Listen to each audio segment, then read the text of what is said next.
महाराज, दिव्य लीला आणि अथांग महिमा अक्कलकोटचे परब्रह्म श्री स्वामी समर्थ महाराज हे दत्तात्रयांचे साक्षात अवतार मानले जातात.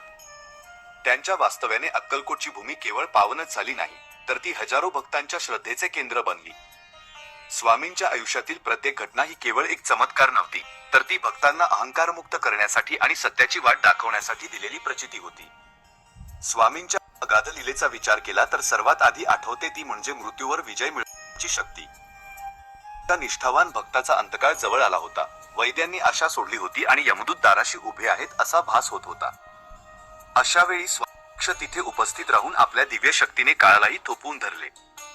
त्यांनी त्या भक्ताला मृत्यूच्या दाढेतून ओढून काढले आणि त्याला नवीन आयुष्य दिले. हे पाहून उपस्थित सर्व थक्क झाले. स्वामी हे केवळ शक्तीचेच प्रतीक नव्हते, तर ते प्रेमाचे भुकेले होते. एकदा अक्कलकोटच्या राजवाड्यात 56 भोगांचे जेवण तयार असतानाही स्वामींचे मन तिथे रमत नव्हते. ते अचानक आपल्या अतिशय गरीब भक्त चोळप्पा यांच्या घरी गेले. चोळप्पांकडे देण्यासारखे काहीही महागडे नव्हते, फक्त एक साधी कोरडी भाकरी होती. पण स्वामींनी राजवाड्यातील मिष्टान्न नाकारून चोळप्पांच्या हातातील ती भाकरी अत्यंत आवडीने खाल्ली.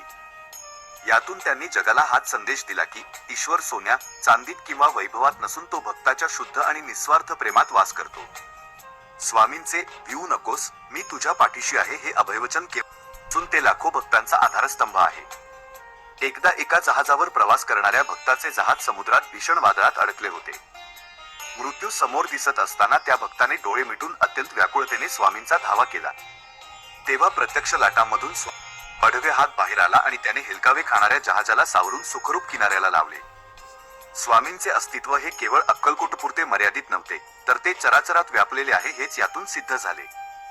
जेव्हा स्वामींनी समाधी घेण्याचे ठरवले, तेव्हा भक्त अत्यंत दुःखी झाले होते.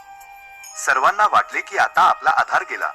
पण स्वामींनी गरजून सांगितले की "हम गया नहीं, जिंदा है", म्हणजे मी कुठेही गेलेलो नाही, मी सदैव तुमच्या सोबत आहे. आजही जगात कुठेही एखादा भक्त संकटात सापडतो आणि अंतःकरणापासून "स्वामी" अशी हाक मारतो, तेव्हा स्वामी कोणत्या ना कोणत्या रूपात त्याच्या मदतीला धावून येतात. स्वामींच्या दरबारात राजापासून रंकापर्यंत आणि सर्व जाती धर्माच्या लोकांसाठी समान स्थान होते. त्यांनी कधीही भेदभाव केला नाही, उलट माणुसकी आणि सेवा हाच धर्म श्रेष्ठ असल्याचे शिकवले. स्वामी समर्थांचे चरित्र हे एखाद्या अथांग सागरासारखे आहे, ज्याचा अंत लागणे अशक्य आहे. आजही अक्कलकोटमध्ये त्यांच्या पादुकांचे दर्शन घेताना भक्तांना जी शांतता आणि ऊर्जा मिळते, तोच स्वामींच्या अस्तित्वाचा सर्वात मोठा चमत्कार आहे. संकटात घाबरून न जाता केवळ त्यांच्या नामाचा जप केल्यास अशक्य गोष्टीही सुकर होतात. हा अनुभव आजही लाखो भक्त घेत आहेत. अनंत कोटी ब्रह्मांड नायक राजाधिराज योगीराज श्री स्वामी समर्थ महाराज की जय.